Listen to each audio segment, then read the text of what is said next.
Baik, Assalamualaikum warahmatullahi wabarakatuh. Kali ini saya akan kembali membahas tentang mata kuliah Bahasa Indonesia, lebih spesifiknya TTKI atau Tata Tulis Karya Ilmiah.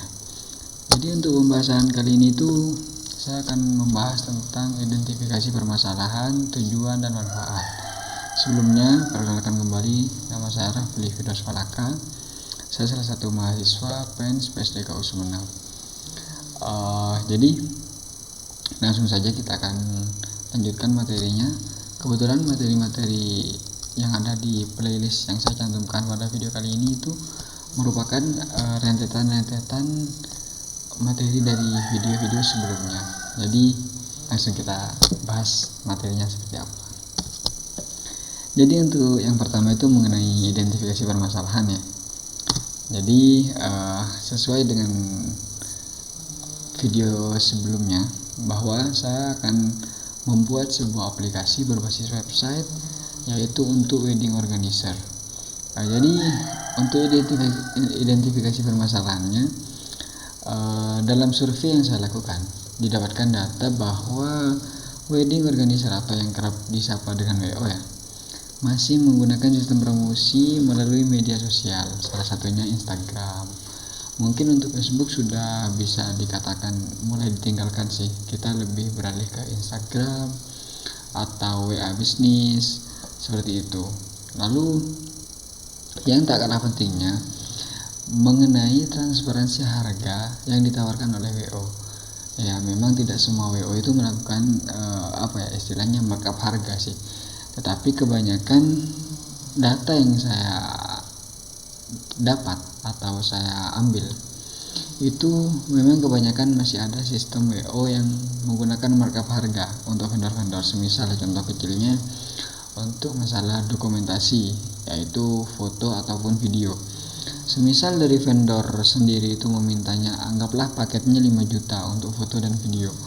Namun ketika di WO terkadang mereka masih melakukan up harga atau markup harga kepada customernya dengan semisal anggaplah 5.500.000. Jadi sebenarnya tanpa melakukan markup harga, WO itu mendapatkan komisi dari vendor, semisal vendor foto atau video, bahkan catering itu mendapatkan komisi. Untuk komisi yang saya tahu itu sekitar 10% lah mungkin lah normalnya ya. Jadi semisal 5 juta dia itu sudah dapat 500.000 seperti itu. Dan itu pasti. Karena sistemnya kan WO itu juga membantu ya kepada vendor. Jadi ya permasalahannya mengenai transparansi atau mengenai media promosi yang istilahnya untuk wedding organizer itu saja gitu media promosinya. Jadi saya ingin menciptakan atau membuat aplikasi berbasis website yang dikhususkan untuk wedding organizer.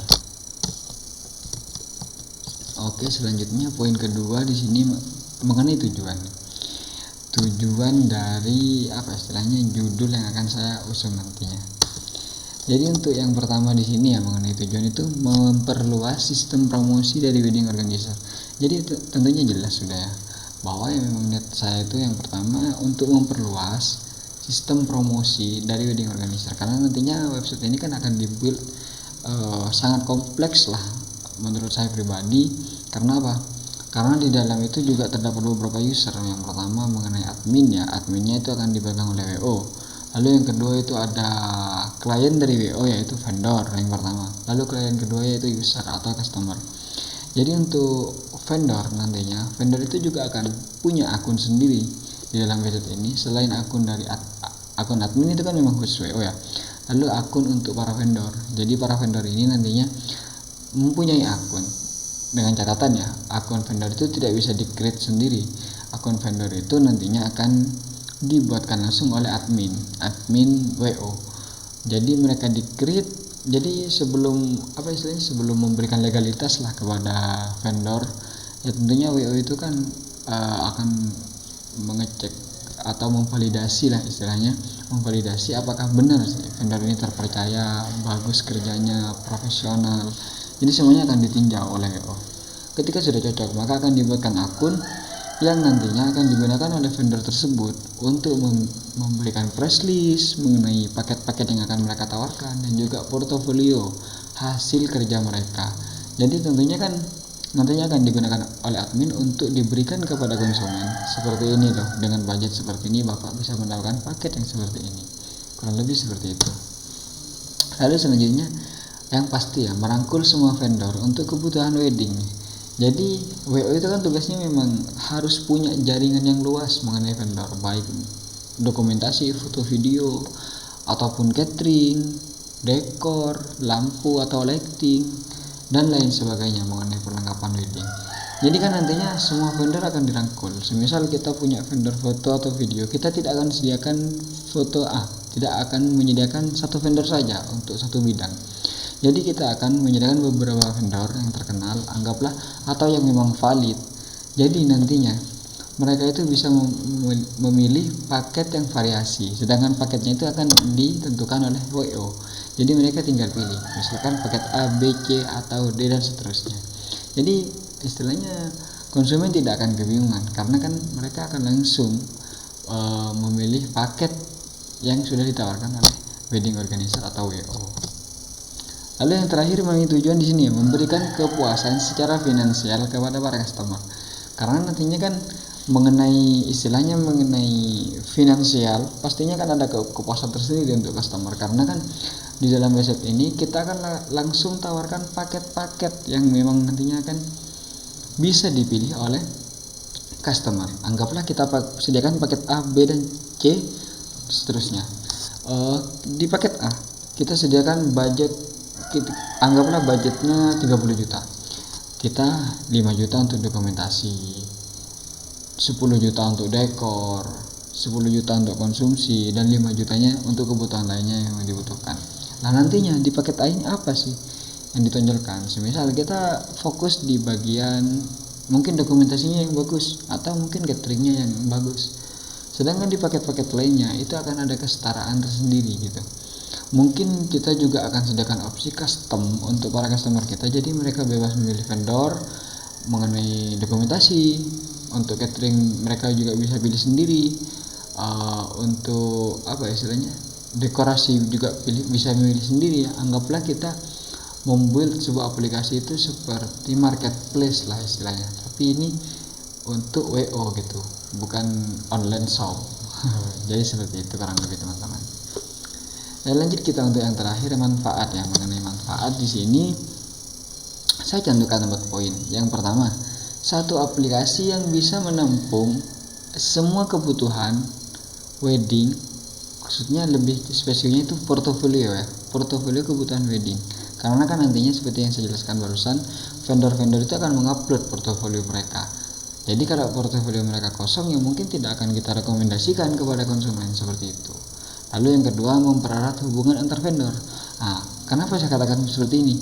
Karena kan yang jelas semisal ya, anggaplah mungkin di vendor dokumentasi kita gabungnya, mungkin antara video dan foto itu bisa diambil dari 2 vendor yang berbeda. Karena istilahnya ketika vendor foto dan vendor video, mungkin mereka punya keahlian tersendiri di bidangnya. Jadi antar vendor itu pasti memiliki ciri khas. Ada yang bagus di video, ada di foto, ada yang dua-duanya seperti itu. Jadi mungkin bisa di custom. Dan dari inilah mungkin pastinya ya akan tercipta hubungan baik antar vendor. Kurang lebih seperti itu. Lalu selanjutnya yaitu meningkatkan kepercayaan customer kepada wedding organizer. Kenapa saya yakin customer itu akan puas atau percaya dengan wedding organizer? Karena kan ada transparansi harga di sini. Selama ini yang saya ketahui ya, dari hasil riset, survei, dan wawancara saya itu, kebanyakan mereka tidak percaya kepada WO. Karena WO itu dianggap ya istilahnya masih ada sistem markup harga gitu. Jadi masih ada pengambilan untung yang lebih. Lalu yang keempat di sini, transparansi wedding organizer kepada customer. Jadi semuanya akan dibuka secara transparan. Jadi berapa hasil bersih yang diterima oleh WO. Yang mengenai bonus yang seperti saya jelaskan tadi itu kan memang khusus untuk WO. Misalnya WO itu di dalam paket itu minta 5 juta, anggaplah, dan sisanya itu akan dibagikan untuk dokumentasi, dekorasi, catering, lighting, dan lainnya. Jadi kurang lebih seperti itu teman-teman. Jadi lebih transparansi lagi sih mungkin. di bagian websitenya nanti. Jadi mungkin itu saja ya yang bisa saya sampaikan pada presentasi kali ini. Ya, terima kasih untuk teman-teman yang sudah menonton video ini sampai selesai. Mungkin itu saja yang bisa saya sampaikan, kurang lebihnya mohon maaf. Wassalamualaikum warahmatullahi wabarakatuh.